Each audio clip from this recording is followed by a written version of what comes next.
Stop working in your business and start working on your business. Zoom out, look at it from the outside, look at what you're doing well, figure out how to maximize that. A lot of people think like you've got to be like an influencer, you got to have this like social media thing. And it doesn't have to be anywhere that complicated. Like your internal sphere, the people that you know and you touch and you talk to on a regular basis, is more than enough to get your business off the ground. That's more powerful than most social media. Hi, I'm Tim, real estate agent, veteran, and author of The Freedom Agent.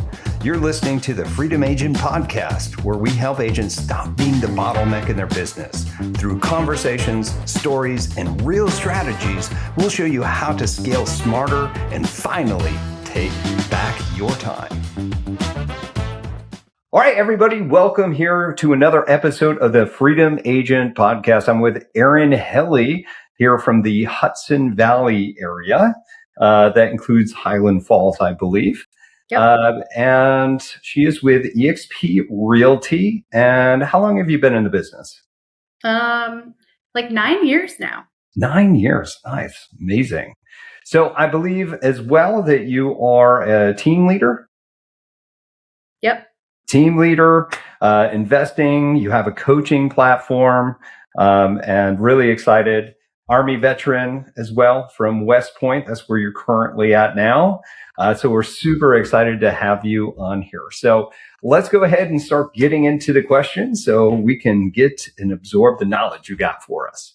So go ahead and walk me through how you got into real estate and that moment that things just started clicking. Yeah.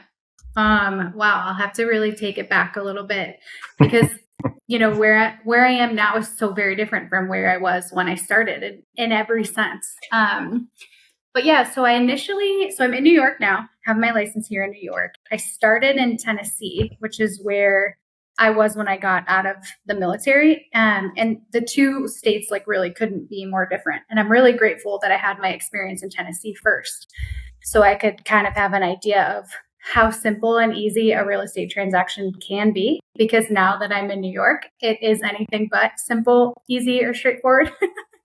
So we'll get into that in a second. But my initial motivation wasn't really to be a realtor to help other people. It was to start my own business in real estate investing. So that was my motivation, to buy a couple flip properties and sort of see where investing took me.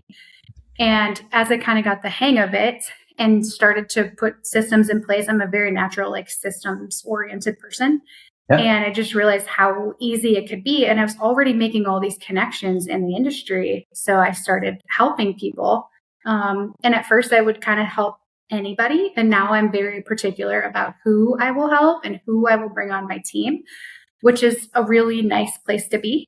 It's really nice to be able to turn business away when it doesn't suit, you know, your lifestyle or what you have going on at the moment. I think that's really a true measure of success. But yeah, so that's where I started. Took a little bit of a break a couple years in because we moved to California, and I chose not to get my license out there because we were only there for 18 months and we were going right back to Tennessee. But that's when I learned the power of a referral. This was really eye-opening for me because I did one referral. My first referral in California paid me more than I was getting paid on my Tennessee transactions. And I was actually, you know, walking them through the whole process, showing the houses, getting them through closing. And I made more money off of that very first California referral. And it was very eye-opening to me because I didn't do anything. I filled out one piece of paper, made an introduction, and got paid. And it just opened my eyes to how I could create another business as a military spouse who's moving around. So fast forward, we moved back to Tennessee, and I continued to run my referral business. A couple years later, moved to New York. I was able to get sort of a reciprocity situation in New York. I didn't have to take the education. They just made me take the test. And I got my license, which was awesome. It took a lot of pushing and a lot of follow-up, but it saved me money and it saved me time, and it was worth it in the end. So yeah, now I'm a realtor in New York, which is interesting because this is an attorney state. So the attorneys do all of the contracts. They control the whole transaction, which can be a real challenge for your clients and for somebody who's almost like on the sidelines. So what I've learned here is that the more like perspective you can give to your clients and the more idea of what this is supposed to look like and how you're going to get to closing, the more information you can give them there, the better, because you're just, again, at the whim of these a lot of times it's attorney teams with maybe one paralegal, maybe multiple paralegals. And it's just much different. So, what would you say? I mean, you've gone through quite a bit of a transition all the way through, and I understand after being out of the military, I was a military spouse too, so I totally get it. So, what would you say really that if you could go back in time to find out that moment where things really clicked, whether it was in Tennessee, whether it was a referrals or where you are in New York, where was that moment where you're like, oh, I got this? Yeah. I think I had two of those. I had one when I did that referral and I realized, listen, you don't, like, I'm a hustler, like I'm a hard worker. But I realized it didn't all have to be so hard. And that was really cool. Because you learn too that like some transactions are easy and some are really complicated. And if you just focus on the hard ones, like you're probably going to burn out and leave the industry. But if you can realize it all kind of levels out in the end, and if you can figure out how to maximize the simple ones, then your life gets so much easier and you get better and better as you have that experience. So I think that was really like the second thing was when I really gained confidence in myself as an entrepreneur and realized, like, when I got to the point where I turned away my first client who was just a bully. He was just such a jerk. And I realized I don't need this guy. I don't need to work with him. And I gave up a commission, a possible commission, but it was like the most liberating thing to realize, like, I can be in charge of not just how much money I make and what my business looks like, but also what my life looks like and what I'm willing to put up with as an entrepreneur. And I think that was a game changer for me too. I think that's a really good point that you make there. I think a lot of newer agents that come on, they're subject to the grind. It's hard to get around that, right? Yeah. But once you get your momentum, which is huge in real estate, would you agree? The Absolutely. momentum that you get there and the confidence, like you had said, comes from it, to be able to say no is that huge, huge change. And you're like, I can finally start living the life in real estate that I always wanted. Yeah. And then when you say no, you just refer them to someone who's getting their business started, who's in the grind, and maybe get a paycheck there too. But I agree. I mean, I think, when you get started, you've got to be ready to grind. You've got to be ready to work. There's a small percentage of realtors ever even make it to the second year. Right. But you have to be committed to just doing what you have to do in the beginning and know that in the long term, it does get easier. It does get better. If you continue to like maximize and systematize your business, that's the only way you can do that. I love that. That's great. All right. Kind of piggybacking off of that, what would you say that the one thing most agents get wrong that you figured out? I think it's probably, I don't know if my answer would have been the same when I first got started, but now in this sort of digital age, I would say it's marketing.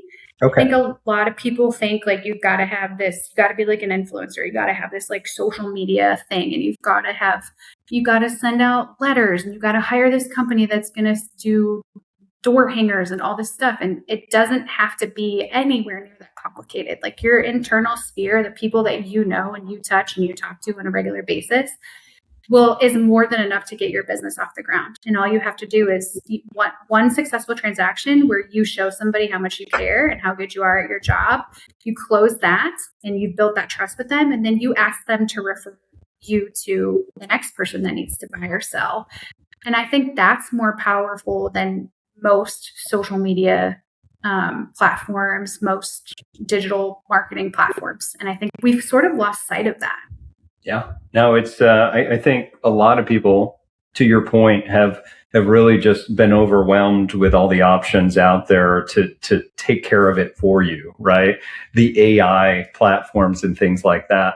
But real estate at the end of the day is still a one-to-one. It's still a contact sport. It's about being there and being able to give that personal recommendation outside the AI. So I absolutely Love that. Yeah. And if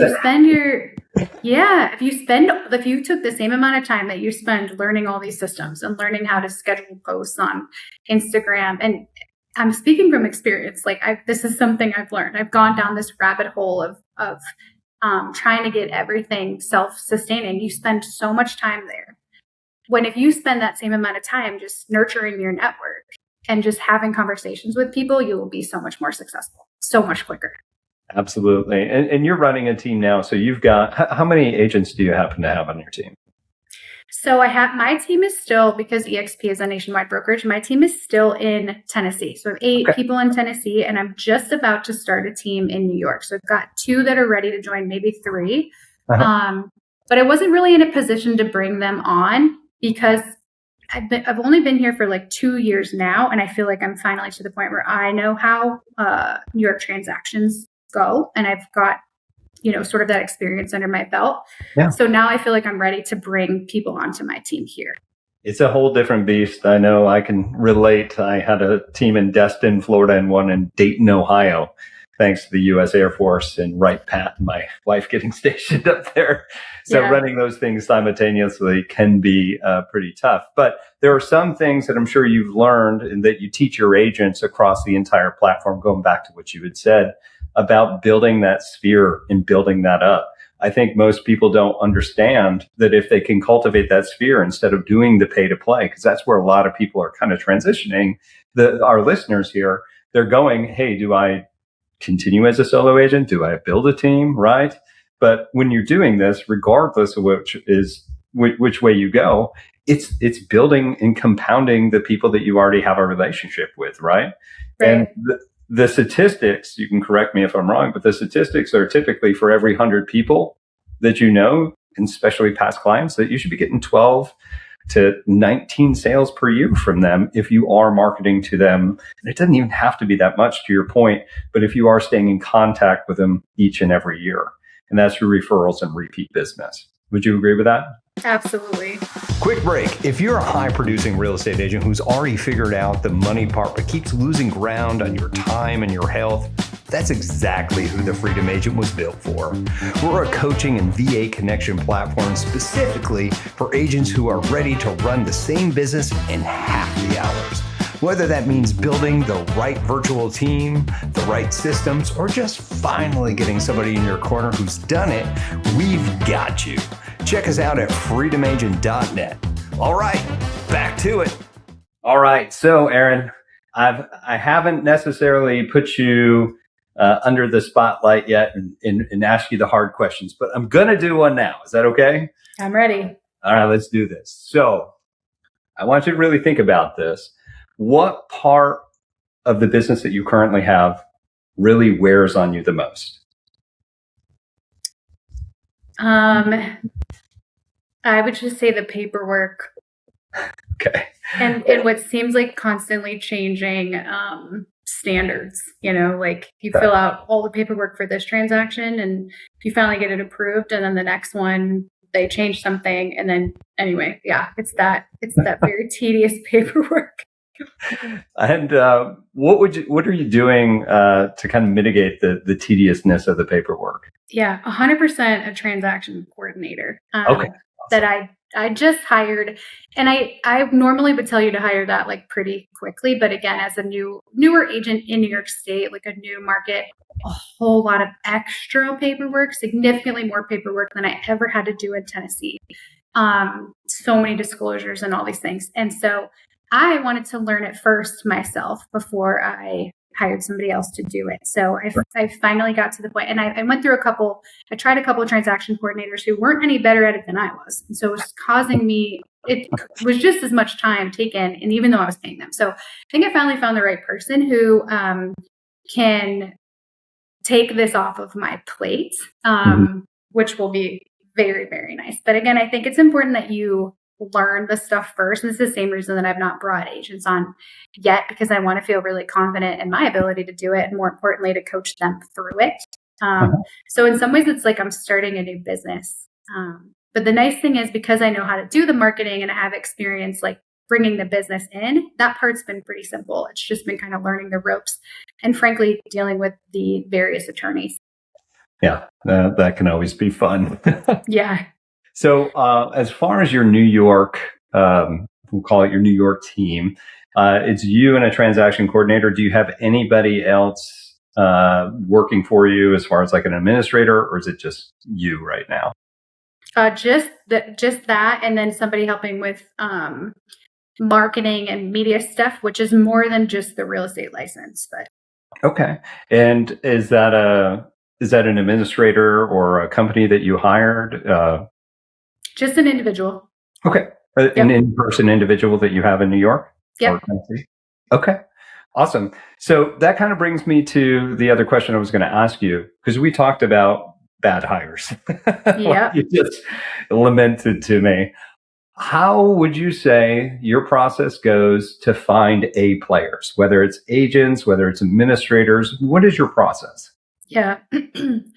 So I've gotten to the point where I try to make it a little bit more organic and reach out to people that I know or people that I know that know other people. Because I've gone the other way. My business over the years has really ebbed and flowed. I've brought on a bunch of people, and then either I let them go or they let themselves go, and then we kind of tailored back down. And so I am really at a point now where I don't want to manage people. I find the people to be more time consuming than almost anything else. So I try to just hire like 1099 contractors who will get paid when they do the job. And if Yeah. they don't, it's an easy way to sort of like cut ties and move on. But in terms of finding them, the ones that I have working with me now are people that I know over the years, or people like the spouse of one of my West Point classmates is helping with my transactions. And so I know her track record in the industry and have been in touch with her over the years. So I find it a lot easier. The other thing that I think is helpful in that sense is like when they believe in your business and believe in you, they're much more willing to commit. Whereas I've hired people on LinkedIn who will just walk away at the drop of a hat because they don't really care. So I love that. It's about caring about the mission than it is just to get a paycheck.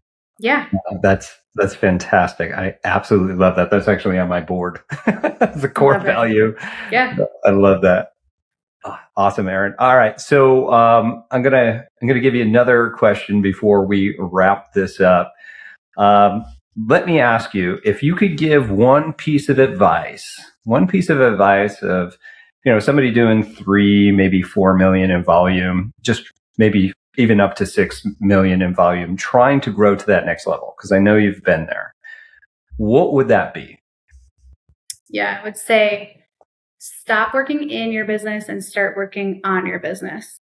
Okay. And just kind of zoom out, look at it from the outside, look at what you're doing well, figure out how to maximize that, look at what you're struggling with, and figure out either how to hire someone that can help you or optimize that with a system or a coach. And I think what that comes with is having a coach or a mentor. I think that is an absolute necessity. You shouldn't pursue something for the first time without some sort of guidance. So I think that that's really important too. I love that, especially coming from another coach. Yeah. So. Absolutely. All right. Well, thank you so much for that, Erin. If people want to reach out to you about maybe a referral or coaching or just to give your insights, where's the best place that people can find you? Yeah. So my website is bcglobalinvestments.com.